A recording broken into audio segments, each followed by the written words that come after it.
Hello, preschool friends. I am here to share one more story with you. Now, Easter is coming, and I do realize that Easter is all about Jesus and rising from the grave and coming back and the sacrifices that he made for us. But I also know that sometimes we talk about the Easter Bunny. And this is one of my favorite Easter Bunny stories. Now, I know that Jesus is the real reason for Easter, but it is fun too to think about our Easter Bunny. So here is a story called The Country Bunny and the Little Gold Shoes. And it says Dubois Hayward. Who do you think Dubois Hayward might be? You're right. We know that author writes the story, author writes the story, author writes the story. That's why she comes first. And then it says here at what is this special page? That's right, the title page. It says Marjorie Hack. Who do you think Marjorie Hack might be? You're right. And we know that illustrators illustrate, illustrators illustrate, illustrators illustrate, which means she made the pictures for the country bunny and the little gold shoes. Oh, who do you think that might be? I think you might be right. We hear of the Easter Bunny, who comes each Easter day before sunrise to bring eggs for boys and girls, so we think there is only one. But this is not so. There are really 5 Easter bunnies. They must be the 5 kindest and swiftest and wisest bunnies in the whole wide world, because between sunset on Easter Eve and dawn on Easter morning, they do more work than most rabbits do in a whole year. Here are those Easter bunnies. And how many did they say there were? 1, 2, 3, 4, 5. 5 Easter bunnies, not just one. When one of the Easter bunnies grows old and can no longer run fast, the old, wise, and kind grandfather bunny who lives at the Palace of Easter Eggs calls the bunnies together from the whole world to select the very best one to take the place. Often a mother bunny says to her child, "Now if you learn to be wise and kind and swift, someday you may grow up to be one of the Easter bunnies." And all of the babies try their very best so that they can grow up and go to work for Grandfather Bunny at the Palace of Easter Eggs. One day a little country girl bunny with a brown skin and a little cotton ball of a tail said, "Oh, someday I shall grow up and be an Easter bunny. You wait and see." Then all of the big white bunnies who lived in fine houses, and all the jackrabbits with the long legs who can run so fast, ha ha ha ha ha, laughed at the little cottontail and told her to go back to the country and eat a carrot. But she said, "Wait and see." I don't think that was very kind of them to laugh at her dreams. The little girl Cottontail grew up to be a young lady Cottontail, and by she had a husband, and then one day, much to her surprise, there were 21 Cottontail babies to take care of. Then the big white rabbits and the jacks with the long legs laughed and laughed, and they said, "Ha ha ha ha ha ha! What did we tell you? Only a country rabbit would go and have all those babies. Now you take care of them and leave the Easter eggs to the great big men bunnies like us." And then went away liking themselves very, very much. Now Cottontail stopped thinking about hopping over the world with lovely eggs for little boys and girls, and she took care of her babies. And one day When her children stopped being babies, they were little girl and boy bunnies, and she called them to her and said, "Now we are going to have some fun." I wonder what they're going to do. Then two of them she gave little brooms and showed them how to sweep out the cottage. And two she taught how to make the beds. And two more went with her to the kitchen, and in no time at all had found out how to cook a good dinner. And with these went two little dishwashers, and they made the glasses shine like crystal. Two had little wash tubs full of soap suds, and they washed all the linen, and two did the sewing and the mending.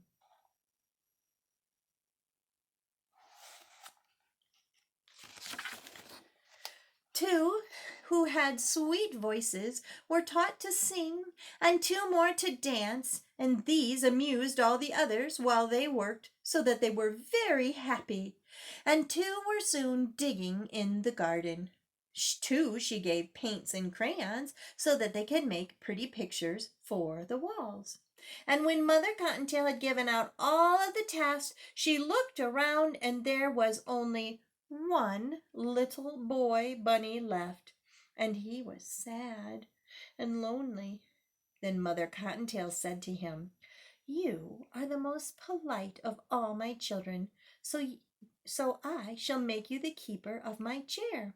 And whenever I come to dinner, you shall seat me politely at the table."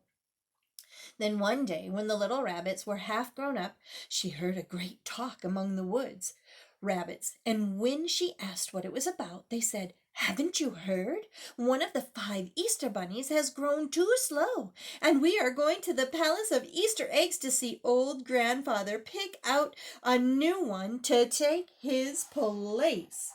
Woo, how exciting!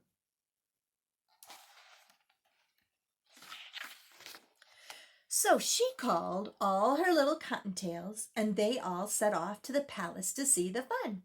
But their mother was sad, because she thought that now she was nothing but an old mother bunny, and could only look on, and that a big handsome white rabbit or long-legged Jack would be chosen.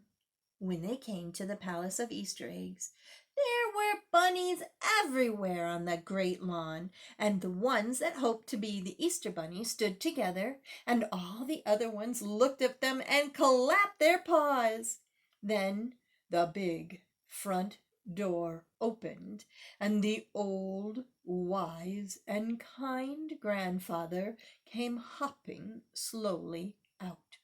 And he told the biggest and those with the longest legs to show what they could do. They jumped and ran and showed him their pretty white fur, and they were all very fast and very clever. Do you see our Mother Cottontail? Can you see her with all of her babies? Right down here? Oh my goodness, do you think she brought them all with her? Do you think we could count that high? Let's. 1, 2, 3, 4, 5, 6, 7, 8, 9, 10, 11, 12, 13, 14, 15, 16, 17, 18, 19, 20, 21. All 21 babies made it on the trip. Oh, excuse me. They are not babies anymore. They are young bunnies. But still, he did not pick one of those bunnies. He said to them, "Yes, you are pretty and you are fast, but you have not shown me that you are either kind or wise." Then his kind old eyes looked everywhere, and at last they rested on little Cottontail Mother, where she stood with her children around her. And he called her to come right up to the palace steps. So she took her 21 children and went up and stood before him. Oh my goodness, she must be so nervous. Why is old wise grandfather calling on her? And when And when he spoke, his voice was so kind that she was not frightened at all. And he said, "What a large family you have, my dear. I suppose they have taken all your time." But she said, "Well, when they were babies, that was so. But now they are so well trained that they do most of the work for me." "Ah," he said, smiling, "you must be very wise to train so many children so well. But tell me, do they always look so happy? And do they always hold their ears up so prettily?" "Oh, yes, indeed they do," she answered. "We never have a tear or a cross word in our little country cottage, and if I do say so it myself, they do carry their ears better than most bunnies." "Then," he said, patting the nearest bunny on the head, "you must be very kind indeed to have such a happy home. It is too bad that you have no time to run and grow swift, as I might then have made you my fifth Easter bunny." Well, at that, Mother Cottontail started to laugh, and then she whispered to the little bunnies, and every rabbit on the lawn looked to see what would happen, and the old grandfather leaned forward to watch. And suddenly, all 21 of her children raced away, and Cottontail dashed after them. Oh my goodness. Look at them go. Wow, they are fast. And in no time at all, she had them all back again in front of the palace. Then the old, kind, wise grandfather bunny said, "I see that you are swift also. It is too bad that you cannot go to carry my eggs, because you will have to stay at home to take care of your children." Do you see them there? Mother Cottontail nodded her head to the little ones, and they formed a line and bowed low to the grandfather. Then she stepped in front of them and she said, "They will take better care of the house than I." Then she called them up 2 by 2, and as she put her hands on their heads of each pair, she said, "These are my sweepers. They keep the cottage as clean as your hand. These make the beds without a wrinkle. These cook my dinner. These wash the dishes. These tend the garden. These wash and dry all the clothes. These do the mending. These sing, and these dance to keep us merry while we work. These are learning to paint pretty pictures for our walls. And this littlest one of all always pulls out my chair for me when I sit to table. So you see, I can leave them to take care of the house until I come home." Then the old, kind, wise grandfather said, "You have proved yourself to be not only wise and kind and swift, but also very clever. Come to the palace tomorrow afternoon, for that is Easter Eve, and you shall be my fifth Easter bunny." Wow! What she always dreamed of, and people told her she couldn't do. She's now the new Easter bunny. Congratulations, Cottontail. So the next evening, Cottontail knocked on the big front door and was admitted to the palace. And there she stood in her funny country clothes. But none of the other 4 Easter bunnies laughed, for they were wise and kind, and they knew better. I think Grandfather Bunny has chosen wisely, too. They showed her all over the palace, from room to room, all piled high with eggs of gold and silver, and eggs that glittered like snow, chocolate eggs, marshmallow eggs, eggs for rich children, eggs for poor children, for children who were sick and children who were well, all over the world. Look at all those eggs! Wow-wee! So many piles of eggs!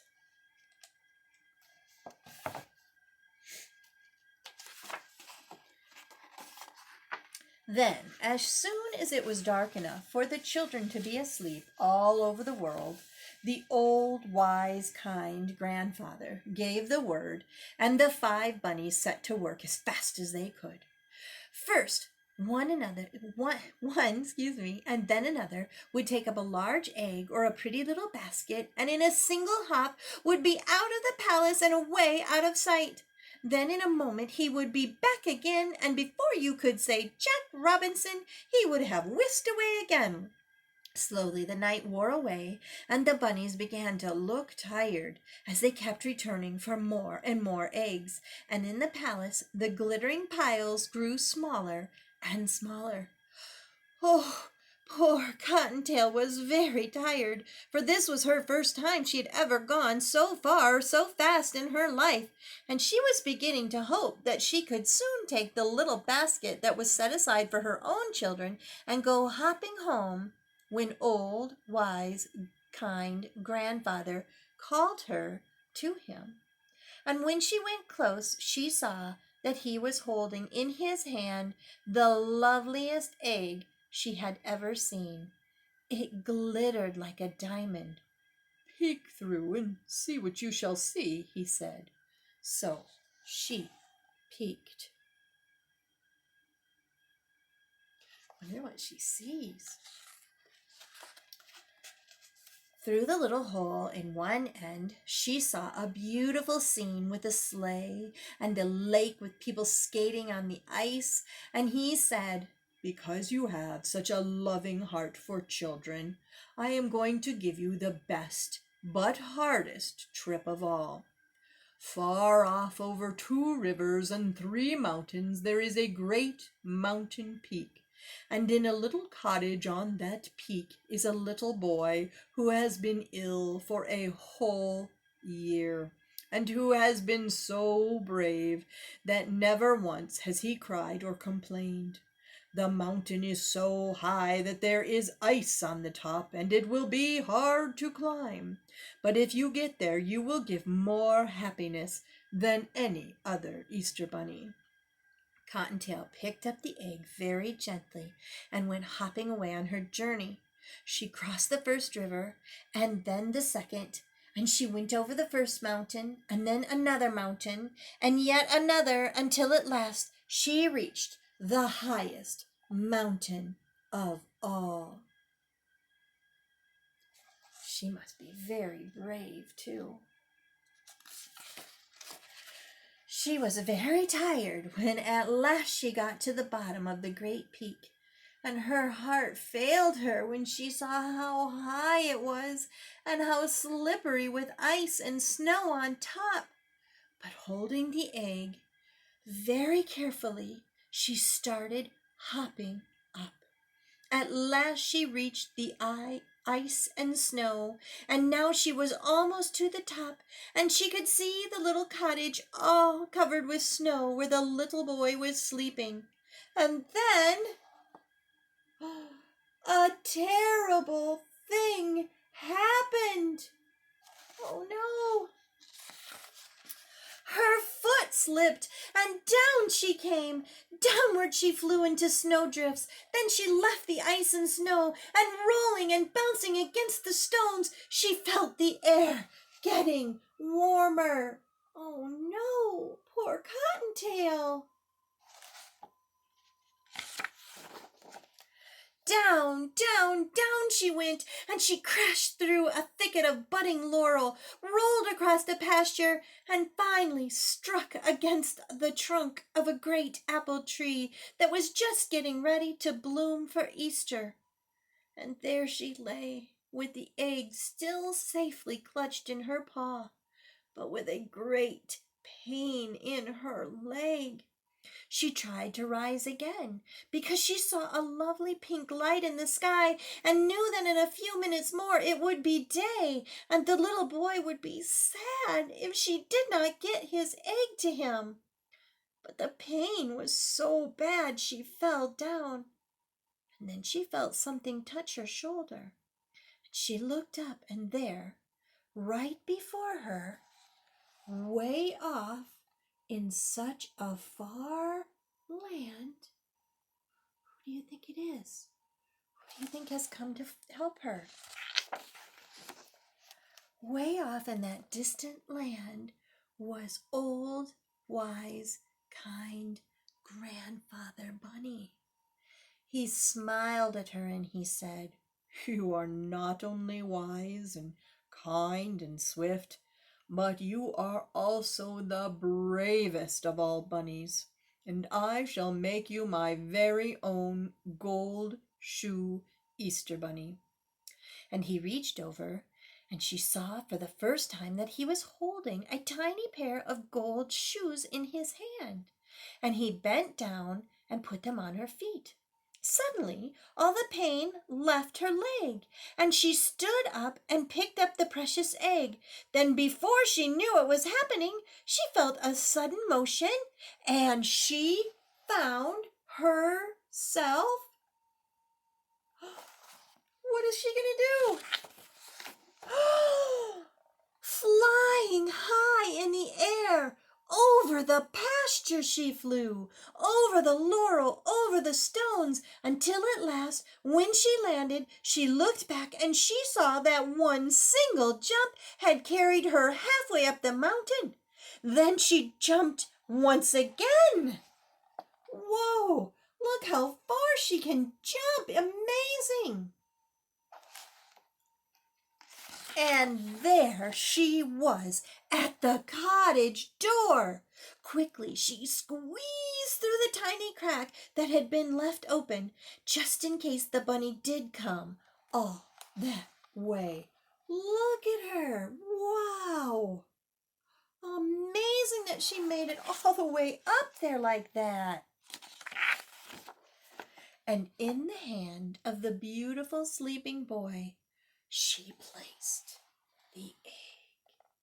He's still asleep, isn't he? She made it. She made it in time. Then, just as Easter morning sun rose over the edge of the world, she jumped quickly back to the palace where she found her little basket for her own little bunnies and went hopping back home to give them a happy Easter. Mother Cottontail found that the garden was tended. There she goes. Hurry and get home to your own bunnies. The garden was tended, and sure enough, just as she had said, everything was in order. The floors were swept, and there were 2 lovely new pictures painted and hanging on the wall. The dishes were washed and shown in the cupboard. The clothes were washed and mended and nicely hung away. And her 21 children were all sound asleep in their little beds. Everything was just fine at home, wasn't it?